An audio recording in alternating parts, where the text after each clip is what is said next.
Semana de vértigo informativo comenzó con el mundo entero conteniendo la respiración al enterarnos de que Estados Unidos irrumpía en la guerra entre Irán e Israel bombardeando instalaciones nucleares iraníes y ha continuado en el transcurso de la semana con un alto el fuego que se antoja frágil. En los próximos minutos analizaremos con un experto la marcha de este conflicto, valoraremos también el enfado de Donald Trump con el gobierno español por resistirse a elevar el gasto militar, comentaremos las condiciones que ha impuesto Moncloa a la OPA del BBVA sobre el Sabadell y entrevistaremos a dos artistas protagonistas de la Traviata de Verdi que se representa, que se disfruta ya en el Teatro Real de Madrid. Comienza Claves de Actualidad.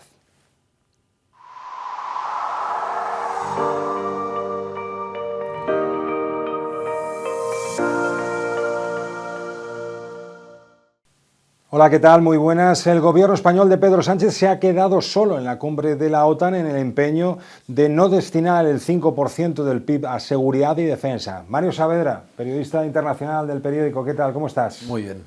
Bueno, pues enfado monumental de Donald Trump en La Haya, ¿no? En la cumbre de la OTAN, enfado monumental con el gobierno español, con Moncloa, por ese empeño en no destinar tanto porcentaje del PIB a seguridad y defensa. Enfado y amenazas. Llegó a decir que cuando haya una negociación comercial vamos a tener los españoles que pagar el doble. Mira, hay que ver esa rueda de prensa, os lo recomiendo encarecidamente porque fue muy extraño. Había terminado la rueda de prensa y luego Trump de vez en cuando pues añade algunas preguntas. Venga, un par de preguntas más. Y ahí le preguntaron dos reporteras españolas y solo entonces profirió esa amenaza. Uno se pregunta, ¿y si no hubieran preguntado? ¿Nos habría amenazado efectivamente con represalias comerciales? Yo creo que él puede imponer represalias comerciales, pero le va a costar, porque ya sabes que la Unión Europea actúa comercialmente de forma conjunta, entonces si pone unos aranceles, digamos, al cerdo español, también afectará al polaco y al alemán.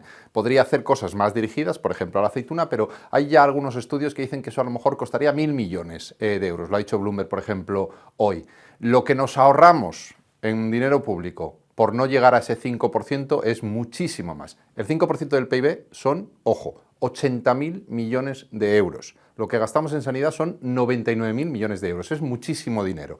Entonces, no se va a poder llegar, no es razonable llegar.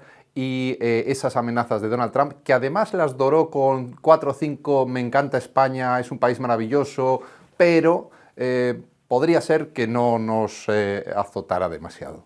Pero lo cierto es que la escenificación ayer es que nos hemos quedado un poco solos allí, ¿no? en la Haya, ¿no? Todos los socios se avienen a elevar el gasto ese 5% del PIB. El gobierno de España no lo ve así. ¿Qué razones hay detrás? Es decir, el gobierno de España no ve amenazante los derroteros que está adquiriendo el mundo actual o está sometido a presiones dentro del gobierno de coalición. ¿Qué razones hay detrás? Sí, lo primero, un matiz. En la declaración final se usa el allies, no we, es decir, aliados, no nosotros, es decir, no todos. Eso fue lo que pidió España como cambio y subrepticiamente también le interesa a Canadá, a Italia, a Eslovenia, a Eslovaquia, porque son países que tampoco quieren gastar, no pueden gastarse. Italia no se puede gastar el 5% del PIB en defensa de aquí a 2035 si no hunde su país en una crisis de deuda. Así que hay muchos que yo creo que callaron. La pregunta aquí es, ¿por qué habló Sánchez? ¿Por qué Sánchez fue frontal y dijo, yo no voy a pagar? Si lo que podía haber hecho es lo que han hecho todos, que es, vale, yo firmo aquí donde hay que firmar aquí, pero luego no pagar, que es lo que se hizo, por ejemplo, en la Cumbre de Gales. En la Cumbre de Gales, en 2014, se dijo, vamos a pagar el 2%, y la mayoría no lo consiguió. España, yo creo, es consciente de que tiene que elevar mucho el porcentaje. Ese 5% yo creo que es numerología, no es un número real, es un número para mandarle un mensaje a la población de ahora hay que gastar mucho en defensa. 5, 4, 3, pues depende, porque hay aviones más caros, aviones más baratos. Luego habría que ver también qué conceptos entran dentro del gasto de defensa digo, y de seguridad. ¿Cuánto vale tener Rota y Morón en unas bases estratégicas? Pues, bueno.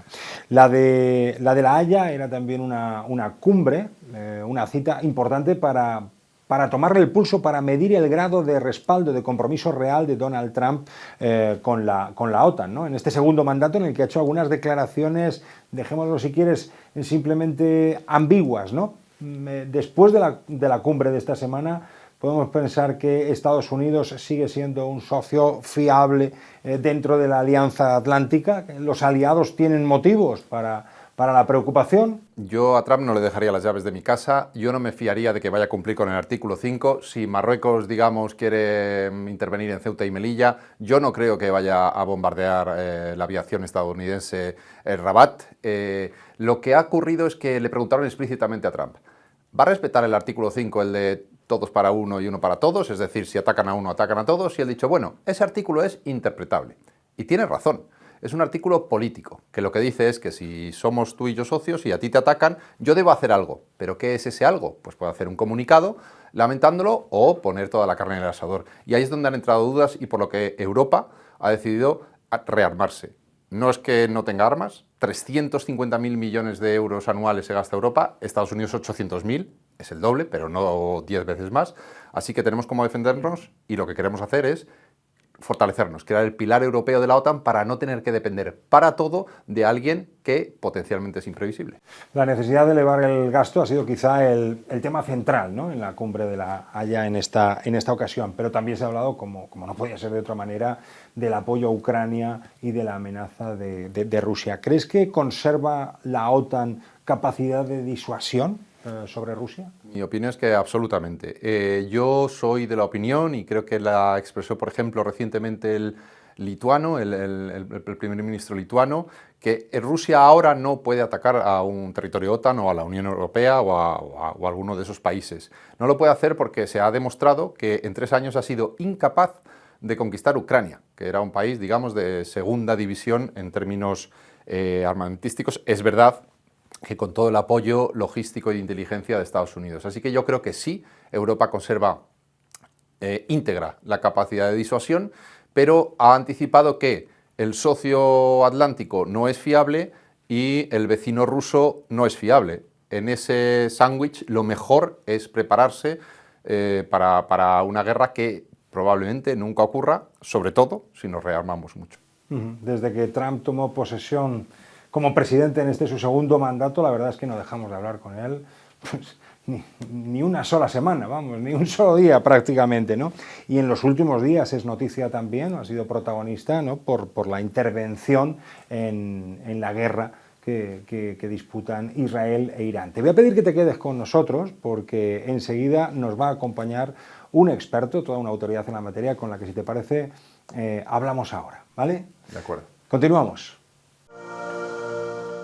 El domingo, Estados Unidos irrumpió en la guerra entre Irán e Israel bombardeando instalaciones nucleares iraníes. Horas después, Teherán respondió atacando bases militares de Estados Unidos en Qatar mientras el mundo contenía la respiración. Vamos a hablar de ello en los próximos minutos en Claves de la Actualidad con un experto, Haitham Amira Fernández. ¿Qué tal? ¿Cómo estás? Hola, ¿qué tal? Encantado de estar aquí. Muchas gracias por acompañarnos, ¿no? Decía que el mundo empezó la semana sobresaltado, temiendo que la intervención de Estados Unidos pues, pudiera escalar el conflicto, y bueno, la semana ha evolucionado de tal manera que ha desembocado en un alto el fuego que no sé hasta qué punto será frágil o será vulnerable. Donald Trump dice que esa guerra ha terminado. ¿Es creíble? ¿Nos lo creemos? Bueno, estamos viendo que en el mundo y en Oriente Medio las semanas están durando mucho últimamente. Se están concentrando muchos acontecimientos y algunos de ellos con un potencial de desviarse y provocar consecuencias a escala global. Un mal cálculo, un error, una provocación pues puede llevar a una escalada bélica que implique a más actores en Oriente Medio e incluso arrastrar a otros actores y potencias internacionales. El alto el fuego que ha decretado, le ha impuesto Donald Trump por su cuenta, ahora mismo bueno, parece que está resistiendo, pero los incentivos que existen para las partes y concretamente para el gobierno de Netanyahu y la coalición que dirige en Israel son para intentar seguir atacando a Irán cuando vean una oportunidad o que hay que puedan lograr alguna ventaja si pueden hacerlo. Los altos el fuego que Israel ha firmado en los últimos tiempos en el sur del Líbano y a principios de año con Hamas se han violado repetidamente, incluso se han roto por parte de Israel siempre. Irán es otra cosa, es un Estado, tiene una fuerza, pero seguramente esta coalición necesita aumentar la guerra. Te cedo la palabra enseguida, Mario, pero quería antes puntualizar que Haytham, y lo he hecho adrede precisamente para preguntarte por ello muy brevemente, en mitad de esta reflexión, Haytham Amira Fernández es director general del Centro de Estudios Árabes Contemporáneos, que es un nuevo think tank que tiene su puesta de largo mañana mismo, ¿no? Este viernes. Cuéntanos, ¿cuál es ese espíritu? Y disculpa, Mario, pero bueno, no te he presentado al comienzo, entre otras cosas, porque quería que nos hablaras mínimamente de ese centro de estudios nuevo que nace. Bueno, es un nuevo centro de estudios, se va a centrar en las relaciones entre el mundo árabe y la Unión Europea y también entre el mundo árabe y América Latina. Tiene una vocación de dirigirse a un público hispanohablante global. Y la idea es dar a conocer a través de estudios, análisis, poniendo en contacto investigadores, académicos, analistas árabe-hablantes e hispanohablantes, haciendo trabajos de calidad, pues dando a conocer realidades que muchas veces llegan distorsionadas para tener un entendimiento mejor de qué estamos hablando y por qué lo que pasa en otras partes del mundo nos afecta, cómo nos afecta y cuáles son las vías de resolver pues muchas veces problemas que parecen irresolubles, pero que tienen su explicación. Pues un centro liderado por un especialista que habrá que tener muy en cuenta. Especialmente ahora que aquello es, de nuevo, pero más que nunca, el epicentro informativo, ¿no?, del mundo en las últimas fechas, sobre todo, y ahí quería preguntarte, después de que Estados Unidos, Donald Trump rompiera con lo que hasta ahora venía siendo una línea roja de Estados Unidos, que es no se bombardea a Irán porque la cosa es muy temerario, puede salir muy mal. Lo han hecho, han bombardeado masivamente con centenares de aviones y han conseguido ¿qué? Porque aquí hay disputas. Sabemos que desde luego han conseguido marcar un nuevo precedente, pero ¿crees que realmente esto retrasa sustancialmente, más allá de si han destruido o no, que eso parece que es discutido y discutible, retrasa sustancialmente el programa nuclear iraní? Claro, lo que ahora mismo importa es el relato de qué dice cada uno más allá de los hechos. Donald Trump está pensando en las elecciones del año que viene, en sus bases. Está pensando en su interés inmediato de parecer como un hombre fuerte, el que ha sido capaz de hacer lo que ningún otro presidente de Estados Unidos había hecho, y aunque ahí se vaya saltando líneas rojas y jugando de forma peligrosa. Donald Trump ha dicho que ha sido aniquilado el programa nuclear iraní. Hay que recordar que Irán es un país firmante del Tratado de No Proliferación Nuclear, que el Organismo Internacional de Energía Atómica tiene presencia en Irán. Si eso es real o no, bueno, el tiempo lo dirá.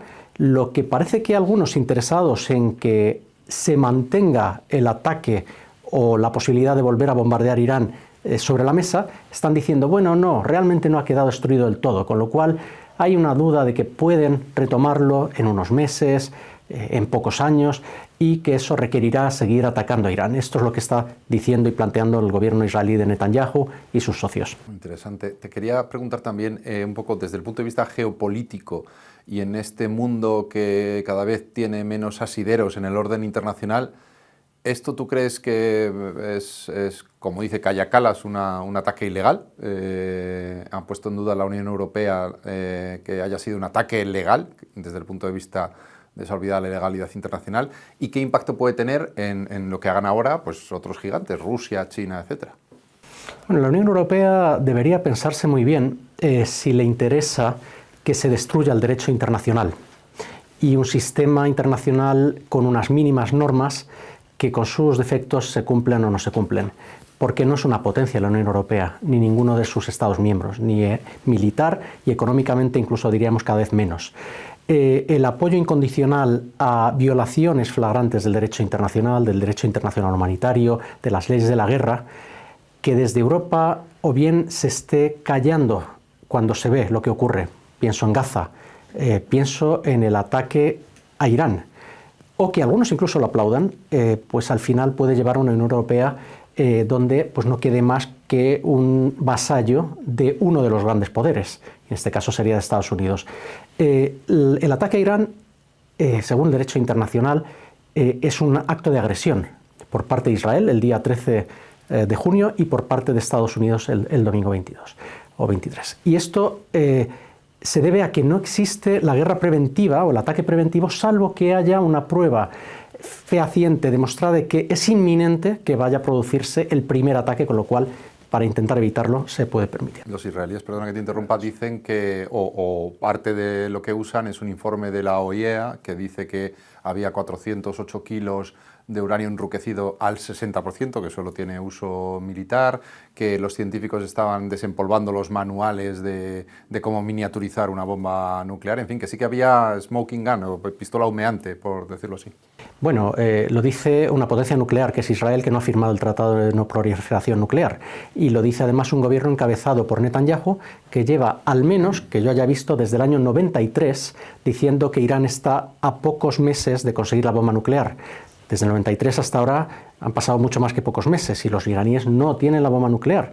Con lo cual, si nos basamos en informes supuestamente de que tal vez puede ser que ocurra una cosa, el mundo se convierte en la selva. Y esto es lo mismo que pasó en 2002 en Irak, que llevó a la invasión de 2003 alegando que allí había armas de destrucción masiva. Hablabas del Tratado de No Proliferación, ¿no? La semana pasada el líder supremo iraní, Khamenei, llegó a decir que amenazar o advertir que se salía después de lo que ocurría o que se podía salir. Yo quería preguntarte en relación a lo que estamos comentando, ¿no? ¿Qué peligro real o qué peligro potencial tiene el hecho de que Irán en un momento dado pueda desarrollar o pueda enriquecer uranio y fabricar armas nucleares, ¿no? ¿Debe percibirlo la comunidad internacional como una amenaza?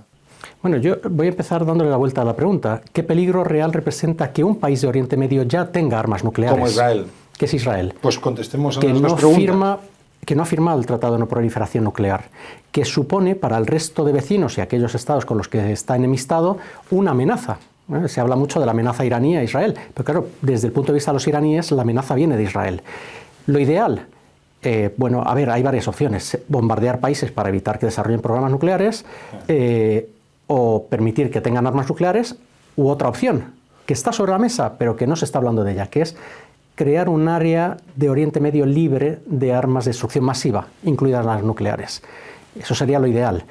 Para Irán, la lección que van a sacar seguramente después del bombardeo y otros países del mundo es que han sido atacados precisamente porque carecían del arma nuclear. Y la lección que van a sacar otros países es que el modelo norcoreano es el que aporta una disuasión para que no vengan otros países, sobre todo potencias nucleares, en este caso han sido Israel y Estados Unidos, a atacarte. Con lo cual puede ocurrir que con el tiempo estos ataques de Israel y de Estados Unidos contra Irán al final contribuyan a la proliferación nuclear, porque el mensaje es, en ausencia de unas normas y de unas garantías y salvaguardas y inspecciones del Organismo Internacional de la Energía Atómica, que cada uno se busque la forma de protegerse, defenderse y de tener la disuasión nuclear, y eso se hace mediante la carrera por obtener armas de destrucción masiva. Esto se ve perfectamente en los informes de la OIEA, los ratios de enriquecimiento en los periodos en los que se negociaba, 2015 a 2008, desde el tratado hasta que se suspendió por Donald Trump, era muy inferior a lo que ha ocurrido después. Así que efectivamente parece que hay un incentivo para enriquecer más, para llegar a una bomba cuando estás fuera de la esfera de negociación, ¿no? Quería preguntar, vamos a publicar este fin de semana una entrevista con el embajador iraní. Ellos niegan que Irán esté debilitado. Yo quería preguntarte si realmente tú crees que es así, porque parece que es evidente, ¿no? Han perdido Siria, han perdido fuerza en Líbano con Hezbollah, han perdido fuerza con Hamas. ¿Cuál es la situación de debilidad? No es un país débil, ha demostrado que puede atacar y atravesar Israel la cúpula de hierro que le protege, pero ha hecho mucho daño. Bueno, sí, Irán tenía una estrategia que consistía en el llamado eje de la resistencia, que era llevar las líneas de defensa de Irán fuera de su territorio, en otros escenarios donde había grupos armados o milicias afines que podían crear problemas a los enemigos de Irán, y de esa forma evitar que llegara directamente al territorio iraní pues el peligro, la amenaza o el ataque. Eso se ha desmoronado.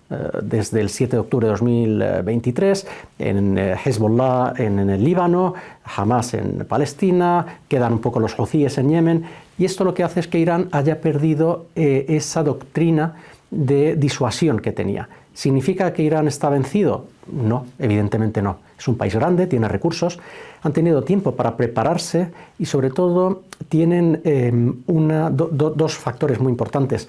Han estado sometidos a sanciones, a todo tipo de penurias. Esto hace que la gente tenga más capacidad de aguante que en otras sociedades.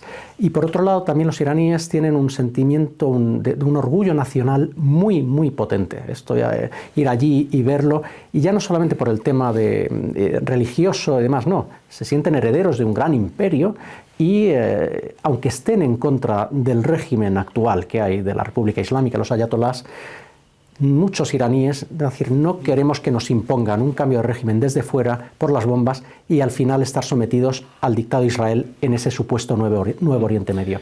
Guerra entre Irán e Israel, guerra en Gaza, guerra en Ucrania. ¿No tiene como experto la sensación de que el mundo hoy más que nunca está apartándose, alejándose de la vía diplomática, de la vía de la negociación, para abrazar directamente demostraciones militares de fuerza?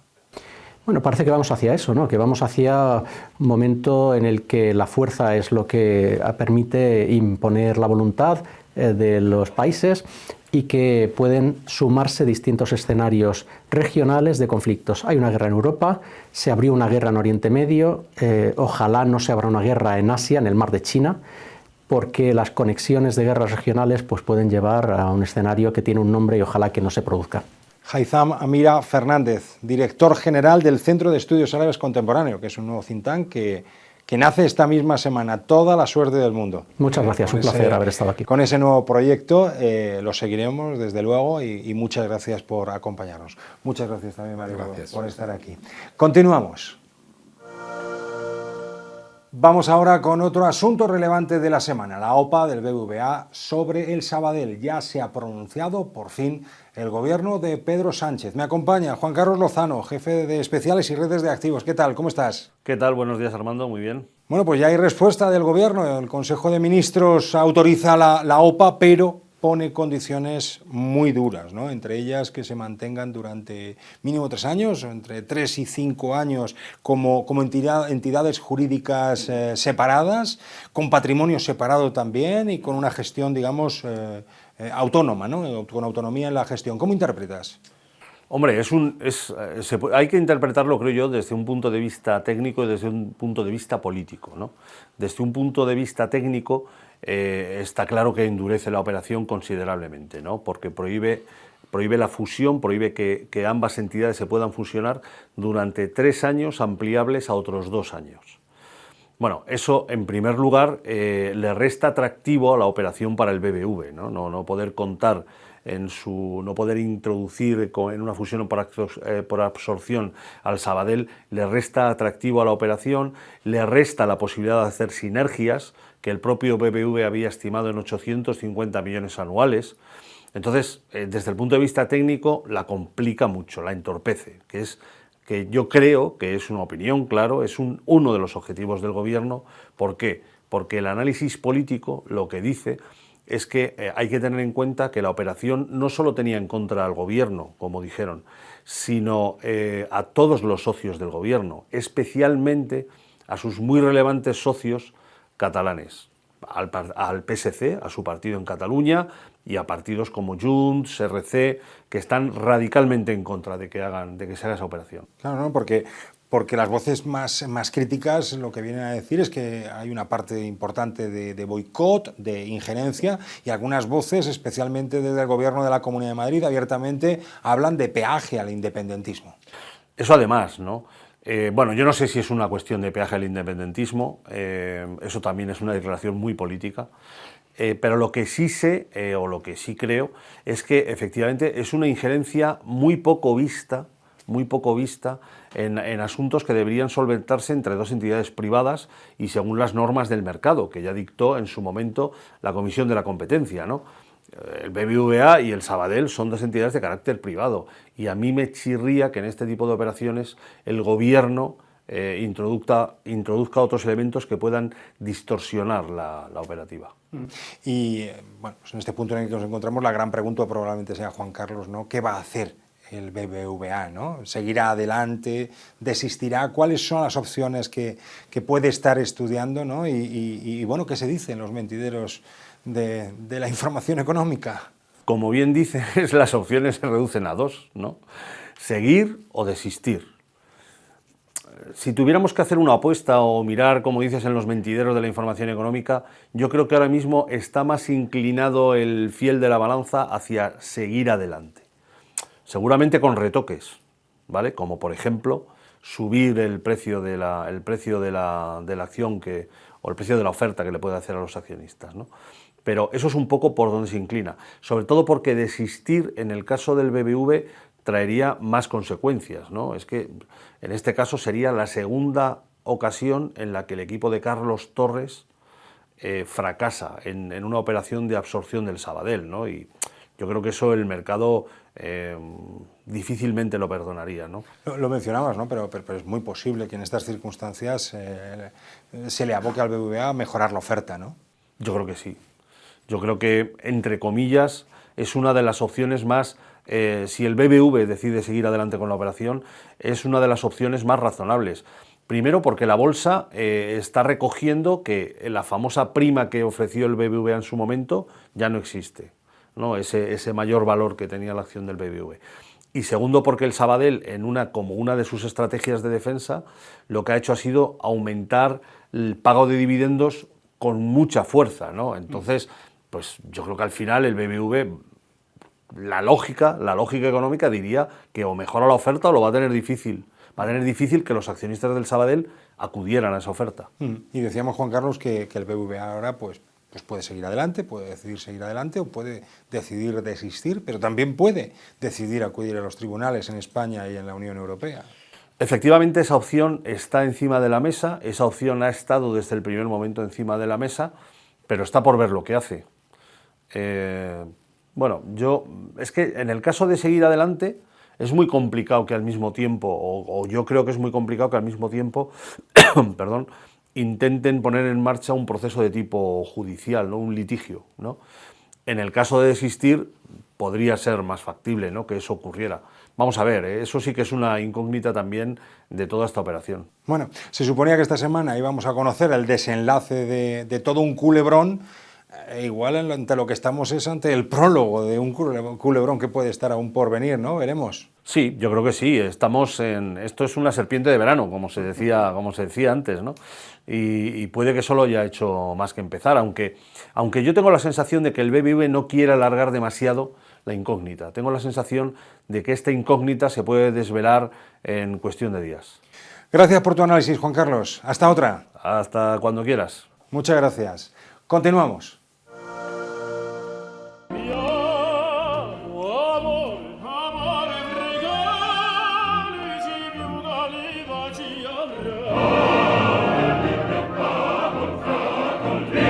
Es La Traviata de Giuseppe Verdi en el Teatro Real de Madrid, una de las óperas más aclamadas y esperadas. Se estrenó hace 20 años en el Festival de Salzburgo y fue cancelada en 2020 en Madrid por culpa del COVID.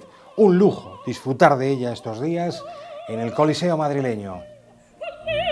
Y un lujo también que nos acompañen en claves de actualidad hoy dos actores y dos artistas, mejor dicho, protagonistas de La Traviata. Ellos son Adela Zaharia, soprano, y Xavier Anduaga, tenor.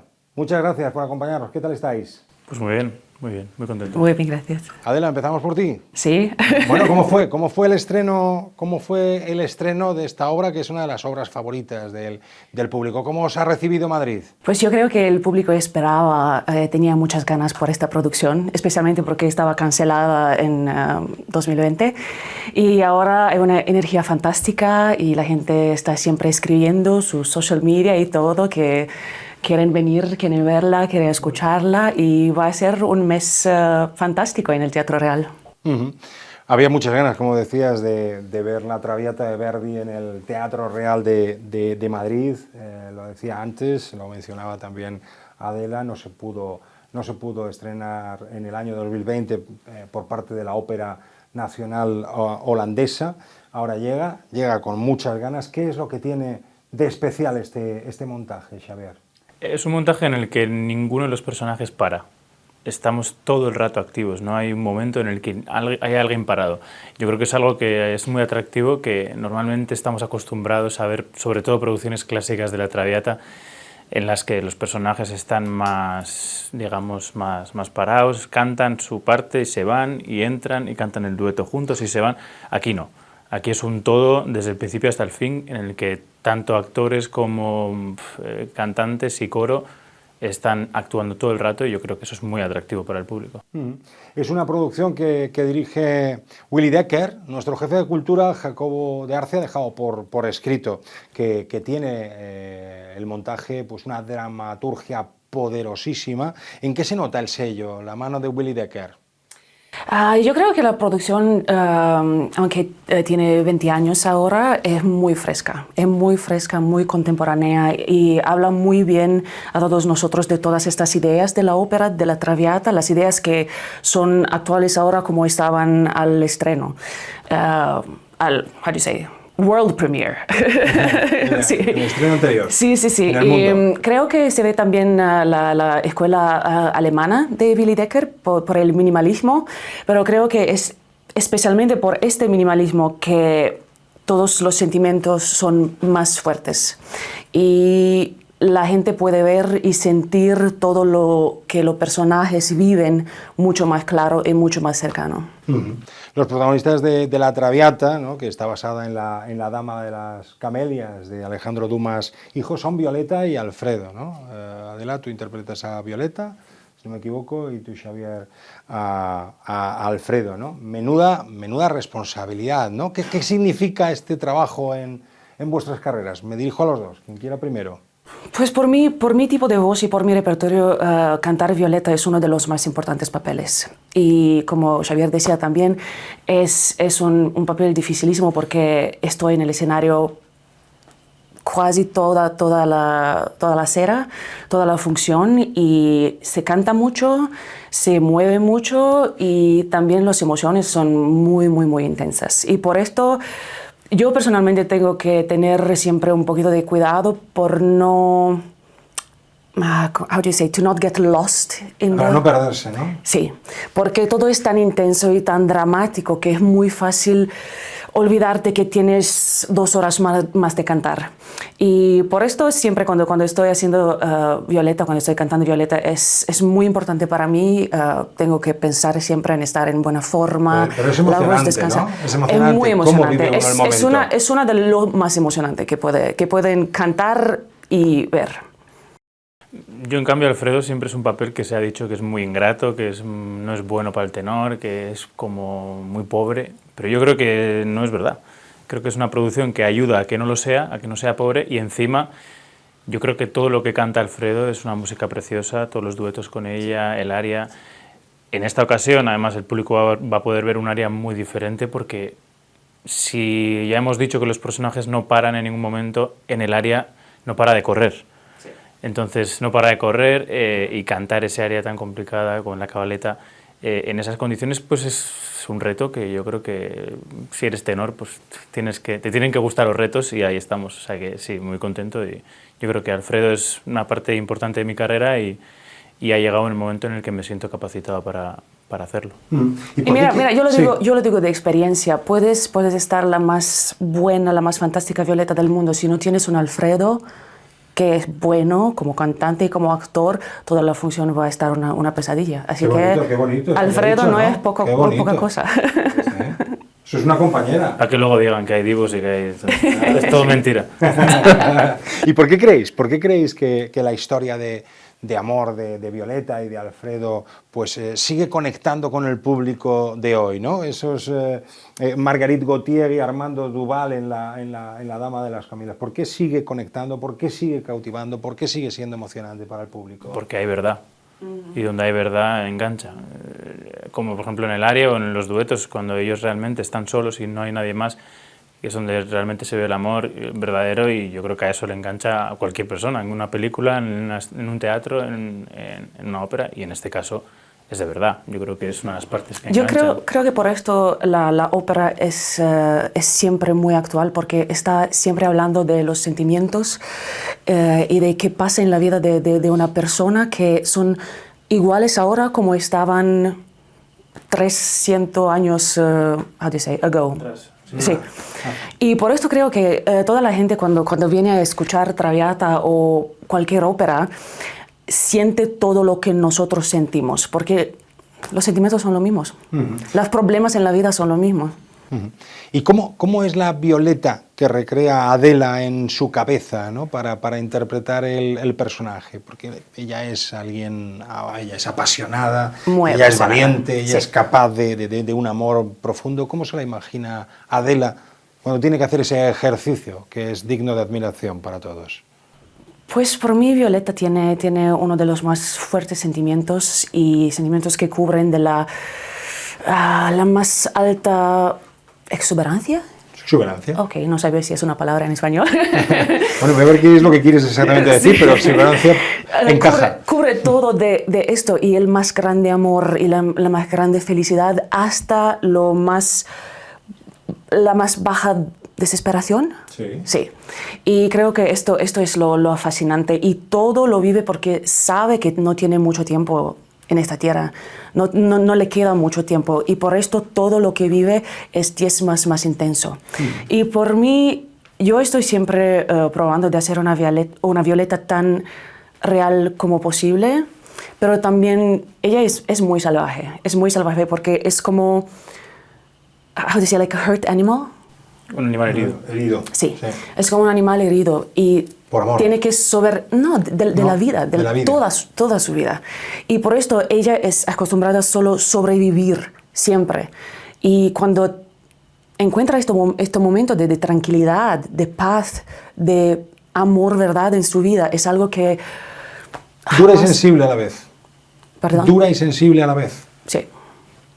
Y vamos a preguntar por Alfredo, porque Alfredo es también un personaje, Xavier, es apasionado, es impulsivo, ¿no? es emocional. ¿Cómo visualiza Xavier Anduaga el personaje a la hora de interpretarlo sobre las tablas?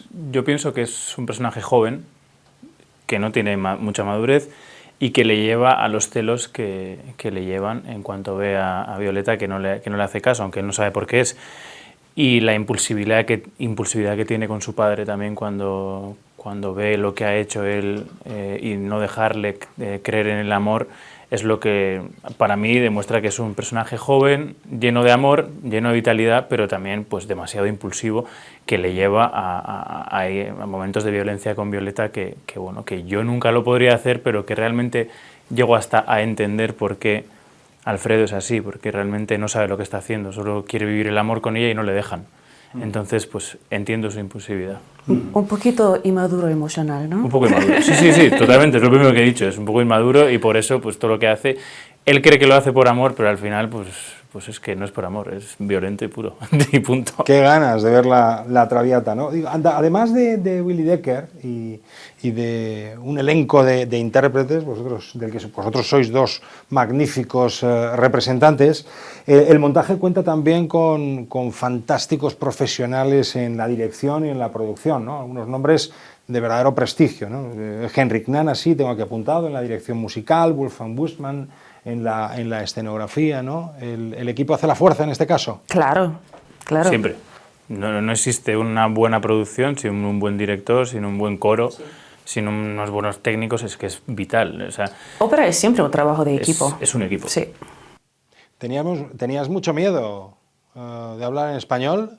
Pues y hablas claro, español, y eso hablas no es lo español que perfecto. esperaba, No, que sean, No, habla es mejor que verdad. yo. Español perfecto. Y lo prometo que estoy más inteligente en inglés. No les hace falta. Bueno. La Traviata de Verdi, bajo la dirección de Willy Decker, en el Teatro Real de Madrid hasta el 23 de julio. 18 funciones en total, y además el 19 de julio, Xavier, Adela, todos los pueblos, todos los organismos que quieran vincularse a la señal van a poder ofrecer para que todas las personas que quieran en el conjunto de España puedan disfrutar de este espectáculo, ¿no? Xavier, Adela, muchísimas gracias por habernos acompañado, por vuestras reflexiones, por vuestra forma de ver la Traviata, por estar aquí, y os deseamos desde luego pues mucho éxito y toda la suerte del mundo.